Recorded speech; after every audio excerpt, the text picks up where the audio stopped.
শুরুতেই ইসরায়েল ফিলিস্তিন যুদ্ধের সর্বশেষ আপডেট জানিয়ে দিব সংবাদ শিরোনাম। ইসরায়েলের বিরুদ্ধে আদালতে এবার কিউবা। এরপর জানিয়ে দিব লেবাননকে গাজায় পরিণত হতে দেওয়া যাবে না বলছে জাতিসংঘ।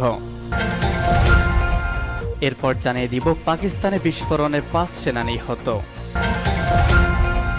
এবং সর্বশেষ জানিয়ে দিব ইসরায়েলের অনিশ্চিত ভবিষ্যতের মুখে পালাচ্ছেন পুঁজিপতিরা। এতক্ষণ শুনছিলেন গুরুত্বপূর্ণ সংবাদ শিরোনাম, এখন জানিয়ে দিব বিস্তারিত।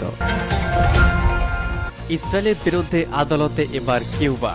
ফিলিস্তিনের গাজায় অভিযানের নামে গণহত্যা চালাচ্ছে ইসরায়েল। এর বিরুদ্ধে আন্তর্জাতিক বিচার আদালত আইসিজে দক্ষিণ আফ্রিকার করা মামলায় যোগ দেওয়ার ঘোষণা দিয়েছে কিউবা। প্রেস টিভির প্রতিবেদনে বলা হয়েছে, আজ কিউবার পররাষ্ট্র মন্ত্রণালয় একটি বিবৃতিতে বলেছে, কিউবা আনুষ্ঠানিকভাবে ইসরায়েলের বিরুদ্ধে দক্ষিণ আফ্রিকার গণহত্যার অভিযোগকে সমর্থন করবে, কারণ গাজায় বেসামরিক নাগরিকদের বিরুদ্ধে নেতানিয়াহু সরকারের ক্রমবর্ধমান আক্রমণ করার বন্ধের কোনো লক্ষণ নেই।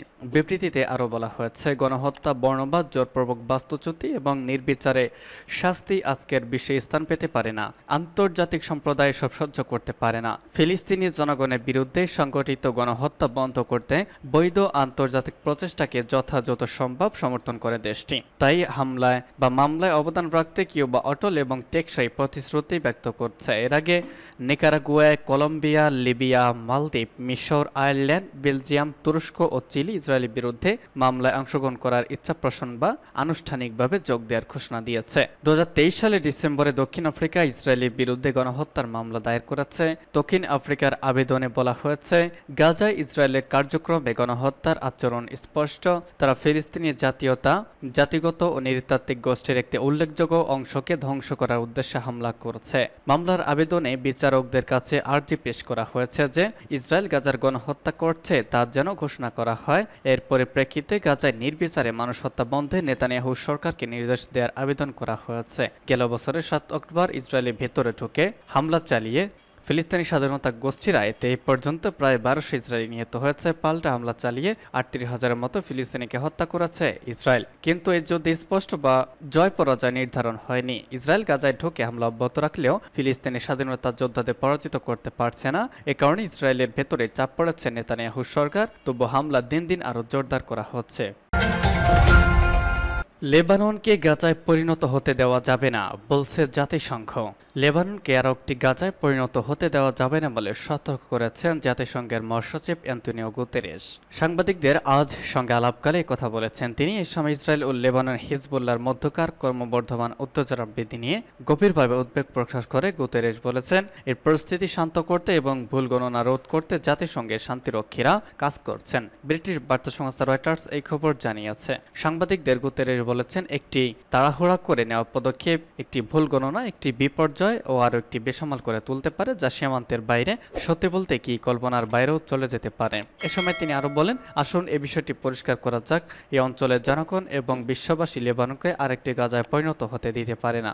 অক্টোবরে গাজা যুদ্ধ শুরুর পর থেকে ফিলিস্তিনি মিত্র হামাসের সঙ্গে সংহতি প্রকাশ করে ইসরায়েলের রকেট নিক্ষেপ করছে ইরান সমর্থিত হিজবুল্লাহ। এতে হাজার হাজার ইসরায়েলি বাড়ি ছেড়ে পালিয়ে যেতে বাধ্য হয়। সেখানে কঠোর পদক্ষেপ নেওয়ার জন্য ইসরায়েলের রাজনৈতিক চাপ তৈরি হচ্ছে। এদিকে দক্ষিণ লেবাননে ইসরায়েলি হামলার পর কয়েক হাজার লেবানিজ বাড়িঘর ছেড়ে পালিয়েছে।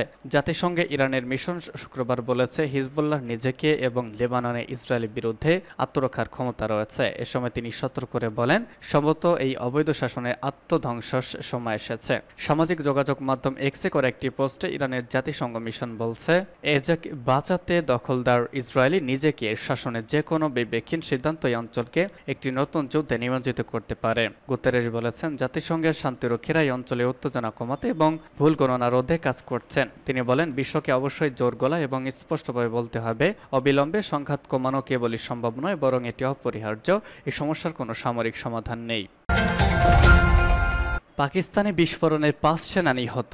পাকিস্তানে একটি বিস্ফোরণের ঘটনায় 5 সেনা নিহত হয়েছেন। স্থানীয় সময় শুক্রবার আফগানিস্তানের সীমান্তবর্তী উত্তরাঞ্চলের বা পশ্চিমাঞ্চলের মধ্য দিয়ে যাওয়ার সময় সেনাবাহিনীর একটি গাড়িতে বিস্ফোরণের ঘটনা ঘটে। দেশটির সেনাবাহিনী একটি বিবৃতি এই তথ্য নিশ্চিত করেছে খবর এপি এর। খাইবার পাখতুনখোয়া প্রদেশের কুররাম জেলায় সর্বশেষ এই হামলার ঘটনাটি ঘটেছে। দীর্ঘদিন ধরেই পাকিস্তানি তালেবান এবং জঙ্গি গোষ্ঠী ইসলামিক স্টেট গ্রুপের স্থানীয় বিভিন্ন শাখা এই অঞ্চলে সক্রিয় রয়েছে। সেনাবাহিনী একটি বিবৃতিতে জানিয়েছে, নিরাপত্তা নিরাপত্তা বাহিনীর একটি গাড়িতে বিস্ফোরক ডিভাইস থেকে বিস্ফোরণ ঘটে, এতে 5 সাহসী বীর প্রাণ হারিয়েছেন। ইসরায়েলের অনিশ্চিত ভবিষ্যতের মুখে পালাচ্ছেন পুঁজিপতিরা। গাজার যুদ্ধ ফিলিস্তিনিদের ওপর ইসরায়েলি অপরাধযোগ্য চলতে থাকায় অধিকৃত ফিলিস্তিনি ইসরায়েল থেকে ইহুদিবাদীদের বিপরীত অভিবাসন ও পুঁজি প্রত্যাহারের ঘটনা নজিরবিহীনভাবে বাড়ছে।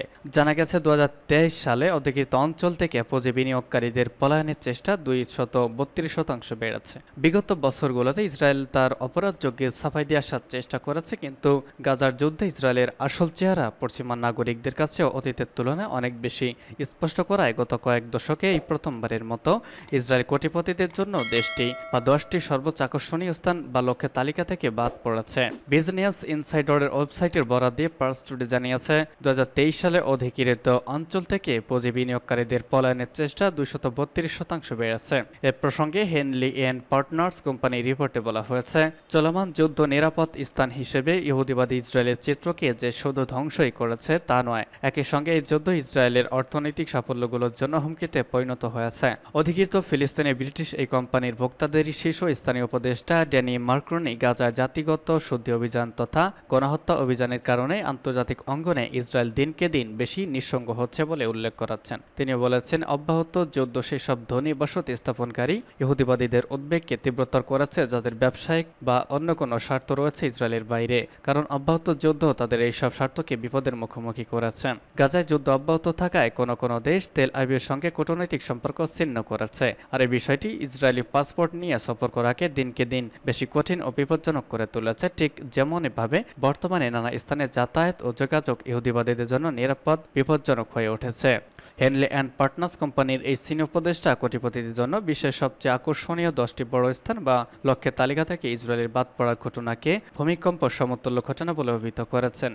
গাজার ফিলিস্তিনিদের বিরুদ্ধে ইসরায়েলের যুদ্ধে পর্যন্ত 37,000 বেশি ফিলিস্তিনি শহীদ এবং প্রায় 1 লাখ ব্যক্তি আহত হয়েছে। ইসরায়েলি গণহত্যামূলক বা জাতিগত শুদ্ধিমূলক হামলাগুলোর কারণে ও নানা ধরনের অবরোধের কারণে গাজায় তীব্র খাদ্য সংকটের পাশাপাশি পানি, ঔষধ ও জ্বালানি সংকটও দেখা দিয়েছে। ফলে গাজার শিশু ও বৃদ্ধদের অবস্থা আগের চেয়েও বেশি বিপজ্জনক হয়ে পড়েছে। উল্লেখ্য, ইহুদিবাদী ইসরায়েলের কোম্পানিগুলো ছাড়াও শিশু ঘাতক এই অবৈধ সরকারের ব্যবসায়িক শরিক বা পার্টনার কোম্পানিগুলো এখনও বিভিন্ন স্থানে বয়কট ও নিষেধাজ্ঞার শিকার হয়ে ব্যাপকভাবে ক্ষতিগ্রস্ত হচ্ছে।